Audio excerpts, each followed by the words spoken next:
Padre, del Figlio e dello Spirito Santo. Amen. La pace sia con voi. E con il tuo spirito.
Madre, Vergine Immacolata, veniamo a te con il cuore diviso tra speranza e angoscia.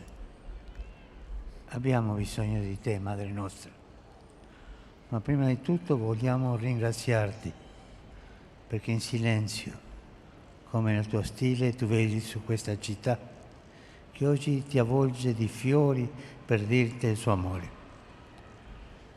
In silenzio giorno e notte vegli su di noi, sulle famiglie, con le gioie e le preoccupazioni, tu lo sai bene, sui luoghi di studio e di lavoro, sulle istituzioni e sugli uffici pubblici, sugli ospedali e le case di cura, sulle carceri, su chi vive per strada, sulle parrocchie e tutte con le comunità della Chiesa di Roma. Grazie per la tua presenza discreta e costante, che ci dà conforto e speranza. Tu sai, abbiamo bisogno di te, Madre, perché tu sei l'Immacolata Concezione. La tua persona, il fatto stesso che tu esisti, ci ricorda che il male non ha né la prima e l'ultima parola, che il nostro destino non è la morte ma la vita, non è l'odio ma la fraternità, non è il conflitto ma l'armonia, non è la guerra ma la pace. Guardando a te, ci sentiamo confermati in questa fede che gli avvenimenti a volte mettono da dura prova.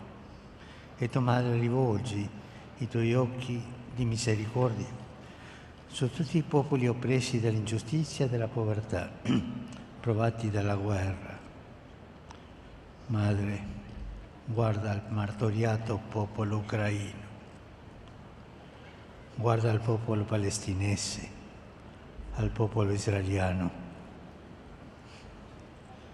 rimpiombati nella spirale della violenza. Oggi, Madre Santa, portiamo qui sotto il suo guardo tante madri che, come te, è successo a te, sono addolorate. Le madri che piangono i figli uccisi dalla guerra e dal terrorismo. Le madri che li vedono partire per viaggi di disperata speranza. E anche le madri che cercano di scioglierli dai lacci delle dipendenze e quelle che li vegliano in una malattia lunga e dura. Oggi, Maria, abbiamo bisogno di te come donna per affidarti tutte le donne che hanno sofferto violenza e quelle che ancora ne sono vittime in questa città, in Italia e in ogni parte del mondo. Tu le conosci ad una, conosci i loro volti. Asciuga, ti preghiamo, le loro lacrime e quelle dei loro cari. E aiuta noi a fare un cammino di educazione e di purificazione, riconoscendo e contrastando la violenza annidata nei nostri cuori e nelle nostre menti e chiedendo a Dio che ce ne liberi. Mostraci ancora, o Madre, la via della conversione, perché non c'è pace senza perdono e non c'è perdono senza pentimento. Il mondo cambia se i cuori cambiano e ognuno deve dire a partire dal mio, ma il cuore umano solo Dio lo può cambiare con la sua grazia, quella in cui tu, Maria, sei immersa al primo istante. La grazia di Gesù Cristo, nostro Signore, che tu hai generato nella carne, che per noi è morto e risorto e che tu sempre ci indichi. Lui è la salvezza per ogni uomo e per il mondo. Vieni, Signore Gesù, venga il tuo regno d'amore, di giustizia e di pace. Amen.